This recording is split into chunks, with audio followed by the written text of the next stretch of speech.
Persoalan teknis dari penulisan cerpennya itu baik persoalan tema atau persoalan bagaimana tema disuguhkan atau bagaimana cerpen ini baik atau enggak gitu. Karena bagi saya ketika membaca sebuah cerpen itu tidak harus berurusan dengan seperti itu, apalagi belajar saya adalah di satu disiplin yang ingin melihat teks atau karya itu sebagai sesuatu yang bisa diambil saripatinya gitu. Dalam artian sastra itu juga bagian dari sumber ilmu pengetahuan gitu. Nah, saya pribadi membaca cerpen ini kurang lebih sampai 5 kali gitu, dan saya mendiskusikannya dengan teman saya gitu. Dengan teman saya, apakah saya bisa memasukinya melalui satu disiplin ilmu tertentu atau enggak gitu. Ternyata saya bisa gitu. Bukan saya bisa dalam artian saya mampu gitu, enggak, tetapi saya memberikan satu tawaran untuk membaca cerpen ini gitu. Nah, saya melihat cerpen ini si tokoh Simbah itu jika sebagai sosok yang gila, bagi saya justru tidak gitu. Jadi kita tahu definisi gila atau persepsi masyarakat tentang gila itu memiliki kelainan mental gitu. Dia tidak sadar dengan keberadaan dirinya gitu. Akan tetapi mendefinisikan gila gitu, misalnya dari salah seorang eksistensialis bernama Michael Foucault, itu dia seorang orang yang lahir dari Prancis. Dia mendefinisikan gila, seseorang yang gila itu karena dia terdiskriminasi atau teralienasi, terasing dari kehidupan sosialnya gitu. Jadi gila itu tidak hanya berurusan dengan mental gitu. Justru gila di sini diposisikan sebagai fenomena gitu, fenomena sosial gitu. Nah, tetapi di cerpen ini gitu, saya agak sedikit kecewa karena bagi saya cerpen ini seolah-olah tidak utuh sebagai cerpen gitu. Dia bagi saya hanya sebagai sebuah fragmen gitu. Sebagai sebuah fragmen gitu. Mungkin presentasi saya agak ngerpe, agak nyontek ke catatan-catatan saya itu. Saya membaca cerpen ini, pengarang gitu sebenarnya ya, seorang pengarang yang Kak Yankai itu, dia cukup lancar menarasikan apa yang ingin ditulisnya, dan itu bagi saya juga enak dibaca gitu. Begitu pula dengan pengolahan ceritanya, kupikir sangat menarik bagi saya dan mengundang rasa penasaran gitu. Iya, bagi saya itu juga berhasil merekonstruksi, membangun karakter si tokoh yang tokoh aku dan si Mbah itu gitu. Nah, tetapi yang menjadi perhatian saya itu justru kepada konfliknya gitu, kepada konflik dari si tokoh itu, antara si tokoh dengan si aku gitu. Nah, saya teringat ketika membaca cerpen ini, saya langsung teringat ke suatu disiplin keilmuan bernama eksistensialisme gitu. Kita tahu manusia itu selalu berada gitu. Ada, artinya kenapa disebut manusia gitu? Karena dia ada dengan pola pikirnya gitu. Jadi bagi saya eksistensi di dalam yang diinginkan oleh Simbah itu dia tidak mendahului esensi, artinya dia tidak ingin diberitahukan kepada publik gitu, tidak ingin dikenal oleh publik gitu. Awalnya itu saya berimajinasi bahwa tokoh Simbah ini adalah Pak Mol gitu. Karena Pak Mol itu kemana-mana baca puisi gitu. Ya, saya berimajinasi itu, tapi setelah di akhir itu ternyata bukan gitu. Dia karena Pak Mol berkeluarga gitu. Tokoh ini enggak berkeluarga. Dia hidup mengasingkan diri seperti seorang sufi gitu. Arya Dwi Pangga gitu. Dia mengasingkan diri dari sosialnya gitu. Entah apa karena dia dipandang gila atau enggak, gila atau enggak, tetapi di atas Yankai memang mengemukakan bahwa orang-orang memang memandang seperti itu gitu. Nah, yang kedua saya mengamini apa yang diungkapkan oleh Sartre, oleh filsuf Jerman itu, bahwa orang lain adalah neraka gitu bagi kita gitu. Orang lain adalah neraka bagi kita, dan itu terbukti ketika si tokoh aku ingin memperkenalkan diri, ingin mengetahui apa yang dikerjakan Simbah gitu. Dan Simbah kaget gitu. Nah, di situ kemudian ada dialog yang bagi saya itu sangat eksistensi sekali gitu. Eksistensial sekali gitu. Ada apa anak muda ingin berkenalan dengan Mbah bolehkah gitu.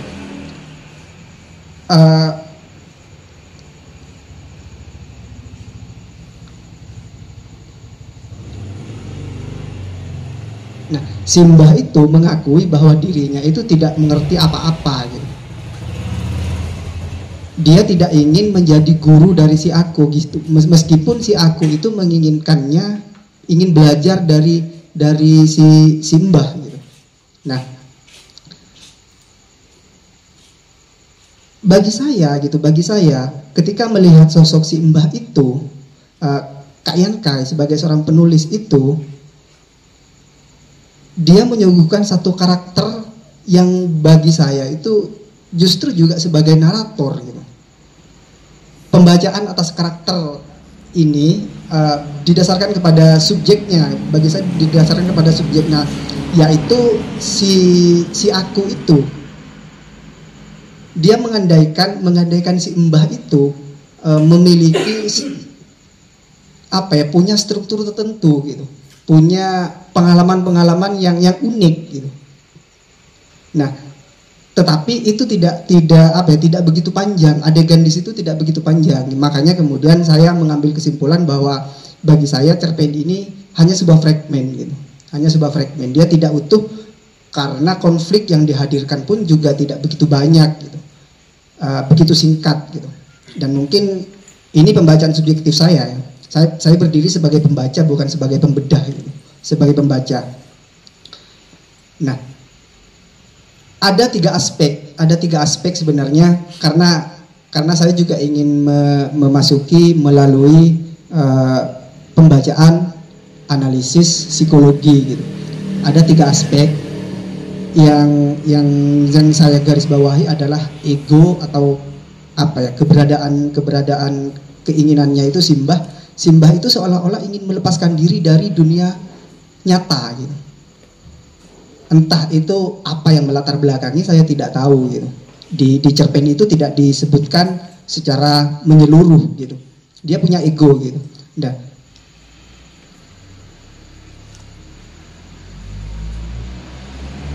Nah, ataukah seandainya ketika si Mbah itu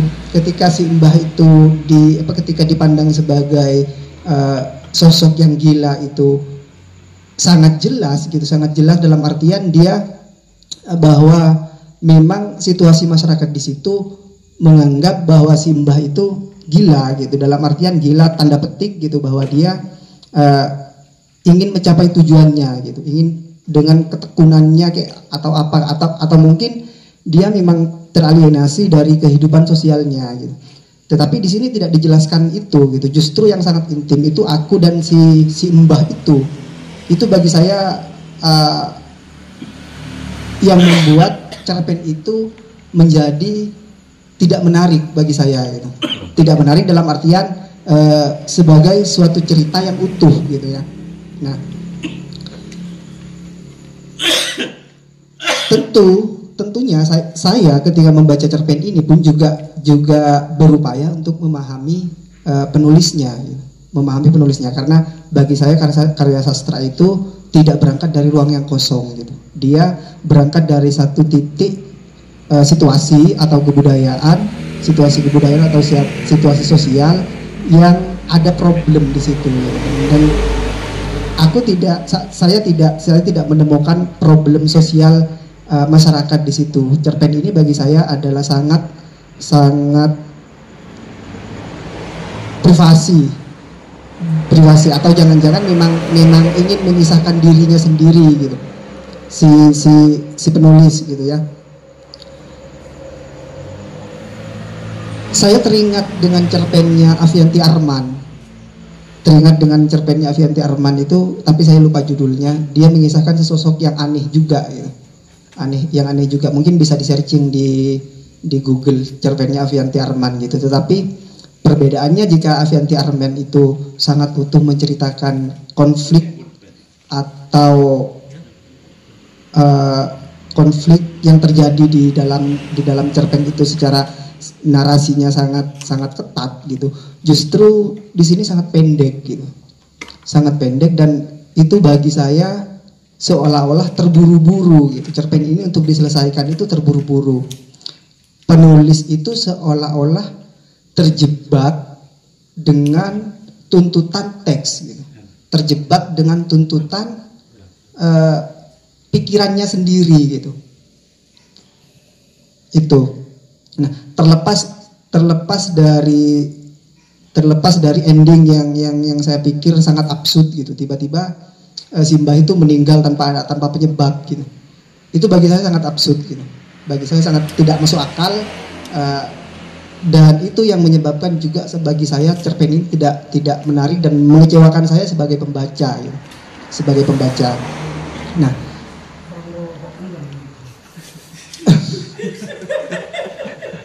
mungkin itu salah satu penyebabnya ketika menulis, kurang kopi atau rokoknya.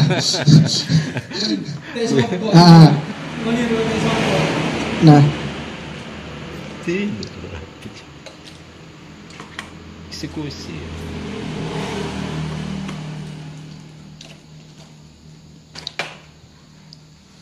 Saya dari awal itu bilang bahwa saya itu tidak tertarik dengan yang ditawarkan pengantar di WA itu, bahwa ini cerpennya gila gitu. Bagi saya enggak, bagi saya tidak gila gitu. Ya, kita tahu pandangan gila itu secara tanda petik, ada tanda petiknya itu. Bahkan dulu kalau kita baca lagi sejarah itu, bagi saya gila itu memang karena teralienasi dari terasing dari kondisi sosialnya, atau mungkin konstruksi yang dilahirkan oleh pandangan publik, pandangan umum gitu. Bahkan dulu Nabi Muhammad itu juga dianggap gila oleh orang-orang jahiliyah gitu. Karena dia berlainan gitu. Bayangkan dia ingin memperkenalkan Tuhan yang tidak berwujud, sementara orang-orang jahiliyah menyembah Tuhan yang ada wujudnya gitu. Sehingga dia disebut gila gitu. Dan saya pikir kegilaan itu tetap berkelindan atau tetap harus melihat epistemologi atau latar belakang cara pandang masyarakatnya gitu. Nah, tokoh Simbah bagi saya yang sudah saya katakan tadi, bahwa tokoh Simbah itu berupaya untuk memperlihatkan situasi eksistensial manusia gitu. Nah, situasi eksistensi ini kita tahu manusia itu berupaya merespon atas pandangan umum gitu, dan itu yang dilakukan oleh Simbah dengan cara menulis, dengan cara membaca puisi gitu. Mungkin itu juga yang dilakukan, yang diupayakan oleh Pak Mul saat ini. Meskipun Pak Mul tidak dianggap gila. Tapi saya salut sama Pak Mul. Ya, lembut dibuatin.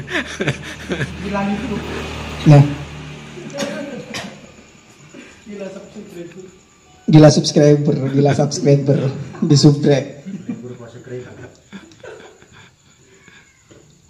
Nah, gagasan dari eksistensialisme itu, kalau kita lihat teks dari teks cerpen dari yang ditawarkan, yang ditulis, yang dikarang oleh Kak Yangkai itu, saya pikir ada berkaitan gitu.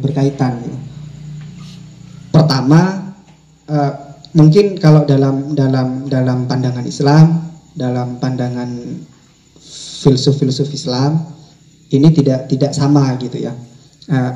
Tetapi saya seolah melihat bahwa keberadaan simbah itu seolah-olah tanpa tujuan gitu.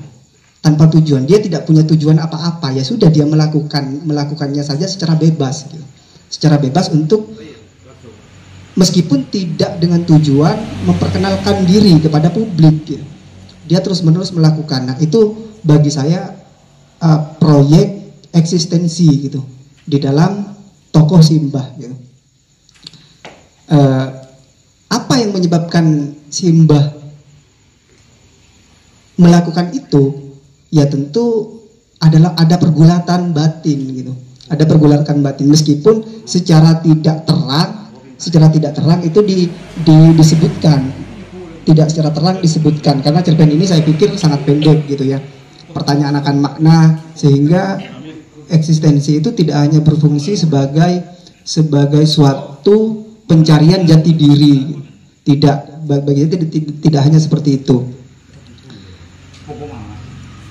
Pada akhirnya bagi saya ketika membaca cerpen ini, ketika membaca cerpennya siapa, Kak Kai ini gitu, saya melihat pertama bentuk narasi yang identik dengan suatu kecenderungan pribadi yang ingin melepaskan diri dari tanggung jawab sosial. Itu yang pertama gitu. Yang kedua, narasi cerpen yang dibangun